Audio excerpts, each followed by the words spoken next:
अस्सलामुअलैकुम। आज मैं आप लोगों के साथ भेलपूरी की रेसिपी शेयर कर रही हूँ।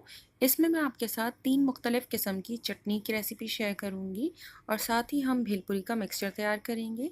स्टार्ट करने से पहले अगर आपने अब तक मेरे चैनल को सब्सक्राइब नहीं किया तो प्लीज़ सब्सक्राइब कर लीजिए। तो आइए शुरू करते हैं। सबसे पहले मैं हरी चटनी तैयार कर रही हूँ। इसके लिए मैंने 1 गड्डी हरा धनिया लिया है, 15 से 20 पुदीने के पत्ते, लहसुन के जवे अगर बड़े हैं तो 3 और अगर छोटे हैं तो 6 से 7 जवे ले लीजिए, 12 से 15 छोटी हरी मिर्चें, 1 चाय का चम्मच भुना ज़ीरा, 1 चाय का चम्मच नमक, 1 चौथाई चाय का चम्मच टाटरी, 4 खाने के चम्मच सफ़ेद सिरका। तमाम चीज़ों को ब्लेंडर में शामिल करके इसे अच्छी तरह से पीस लीजिए। इस चटनी को आप किसी भी फ्राइड आइटम के साथ भी सर्व कर सकते हैं। मज़ेदार सी हरी चटनी बिल्कुल तैयार है। अब मैं तैयार कर रही हूँ खजूर और इमली की चटनी। इसके लिए मैंने 8 खजूर लिए हैं और इन्हें मैं पानी में डालकर बॉईल कर रही हूँ। तकरीबन 1 कप पानी लिया है। इसे इतनी देर कुक करना है कि खजूर बिल्कुल सॉफ्ट हो जाए।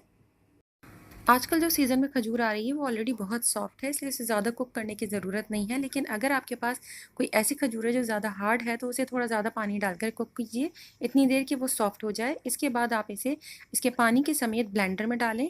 साथ ही मैं शामिल कर रही हूँ 2 खाने के चम्मच चीनी, आधा चाय का चम्मच नमक, आधा चाय का चम्मच भुना ज़ीरा, 1 चाय का चम्मच लाल मिर्च पाउडर और आधा कप इमली का गाढ़ा पल्प।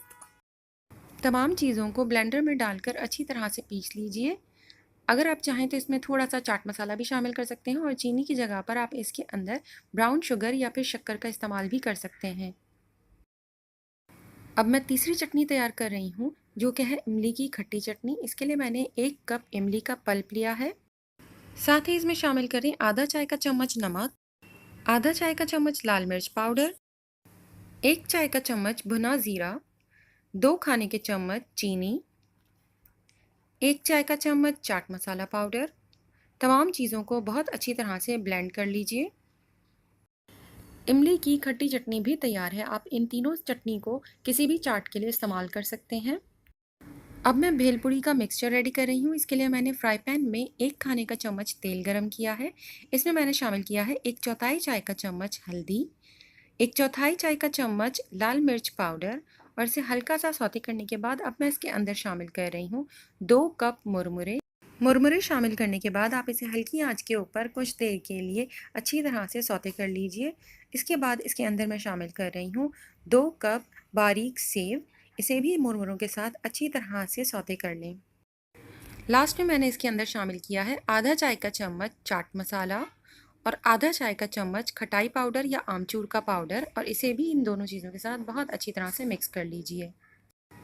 कुछ लोग इसमें भुनी हुई मूंगफली और निम्को की चने की दाल भी शामिल करते हैं। अगर आप चाहें तो वो भी ऐड कर सकते हैं। मैंने इसमें 2 कप पापड़ी के छोटे टुकड़े शामिल किए हैं।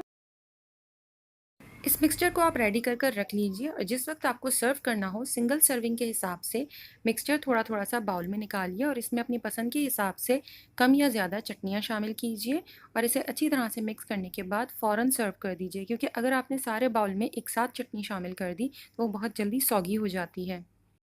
चटनियों के साथ मिक्सचर को मिक्स करने के बाद ऊपर से मैंने इसके अंदर चॉप्ड की हुई प्याज और हरा धनिया शामिल किया है। कुछ लोग इसके अंदर उबले हुए आलू की छोटी टुकड़ियाँ और छोले भी शामिल करते हैं। अगर आप पसंद करते हैं तो इस टोटल मिक्सचर के लिए आप तकरीबन 1 कप उबले हुए चने ले सकते हैं और 2 दरमियाने आलू उबाल कर उसे छोटे टुकड़ों में काट कर इसे भी शामिल कर सकते हैं।